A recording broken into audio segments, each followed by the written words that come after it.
The beauty of India lies in the diversity of its people. With this thought, we are going to start Chapter 9, Making of the Regional Culture, History, Class 7. In this chapter, we are going to study about the Cheras and the development of Malayalam, rulers and religious traditions, the Jagannatha cult, the Rajput and tradition of heroism, beyond regional frontiers, the story of Kathak, classical dance, paintings for patrons, the tradition of miniature, a closer look Bengal, the growth of a regional language, pairs and temples, fish as food, the Cheras and the development of Malayalam. The Chera kingdom of Mahodayapuram was established in the 9th century. Chera rulers introduced Malayalam in their inscriptions in the southwestern part of Indian peninsula, which is known as Kerala at present. This is one of the earliest examples of the use of a regional language in official records. The temple theatre of Kerala borrowed stories from Sanskrit epics like Ramayana and Mahabharata. Lilati Lakam was composed in Manipravalam, deals with grammar and poems, referring to the two languages, diamond and coral, Sanskrit as diamond and regional language as coral. Now, the rulers and the religious tradition, the Jagannatha cult. Question might be arise in your mind, what is the meaning of cult? The meaning of cult is a type of religion or religious people. Jagannatha is a Sanskrit word which means Lord of the world, another name for Lord Vishnu. This temple was erected by the king Anantavarman of Ganga dynasty. Later, in 1230, King Anangabhima III announced himself as assistant of the god. As you have read in previous chapters, as temples related to the devotion of the kings used to become the center of importance.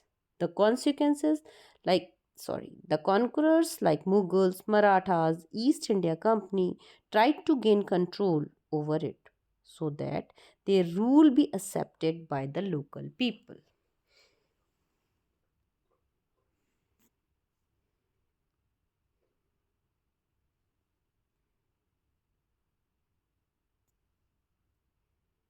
The Rajputs and the tradition of heroism.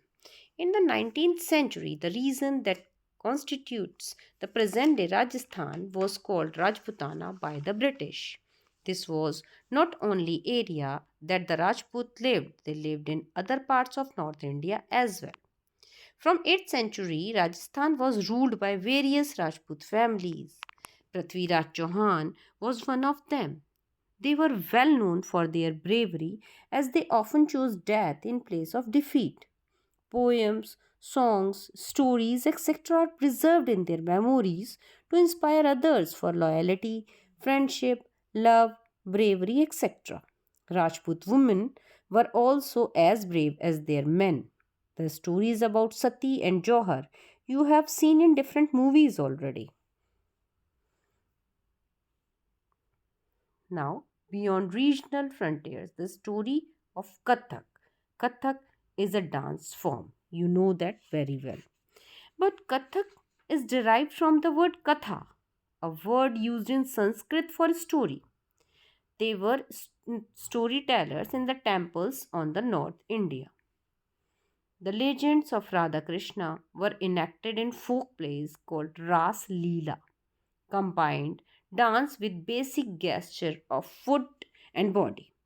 It developed into two gharanas, one in the court of Rajasthan, other in Lucknow. Under the patronage of Nawab Wajid Ali Shah, it grew into major art form.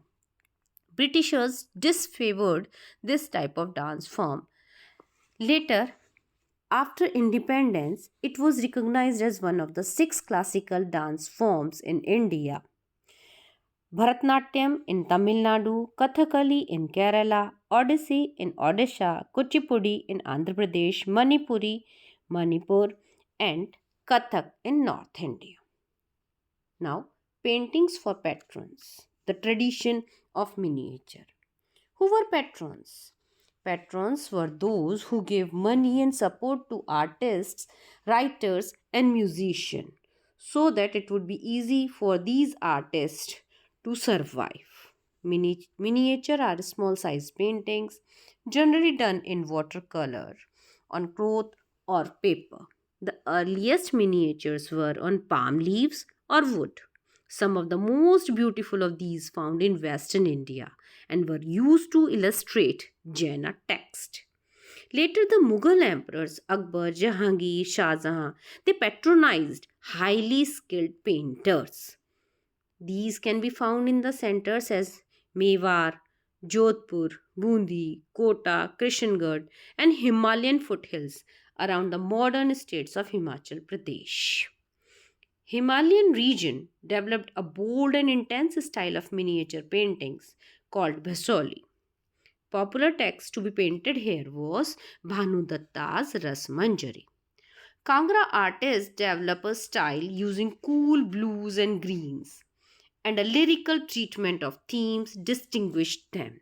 In this way, you would find that these painters or these artists were trying to survive. And in this way, this miniature painting were carefully preserved in palaces for centuries. Now, a closer look for Bengal. Bengal literature may be divided into two categories. First included the translation of Sanskrit epic, the Mangal Kavyas, meaning auspicious poems dealing with deity, and Bhakti literature, such as biography of Chaitanya Deva, the leader of Vaishnava movement. The second includes Nath literature, such as the songs of Menamati and Gopi Chandra, stories concerning the worship of Dharma Thakur. Dharma Thakur was one of the local deity, regional deity. In late 15th century, Bengal witnessed temple buildings spree. They were built with lower social groups called Kolu, oil pressers, and Kansaris, bell metal workers, etc. Local deities were worshipped in thatched hut. You can see here also in villages which were later copied as double roofed dochala and four roofed chochala. Pirs and temples. This is the another form over here. People shifted from less fertile western Bengal to the southern eastern Bengal because they wanted to survive in this area, because this area was more fertile. The community leaders who functioned as teachers and educators, sometimes scribed with supernatural powers, referred as peers, as because a new form of priest is being involved in this area. This term included Sufis and other religious personalities. Now come to fish as food. What shocking it is! Fish as food for Brahmanas also. Yes, it is so. Bengal is a riverine plain which produces plenty of fish and rice. Viharas, Buddhist monasteries depict the scene of fish being dressed and taken to the market in baskets. You can find that in these type of areas, fish used to be the main food. The Brahma Dharma Purana, a Sanskrit text from Bengal, permitted the local Brahmins to eat certain variety of fish. In this way, they can eat fish as a food. This is all for today. Thank you.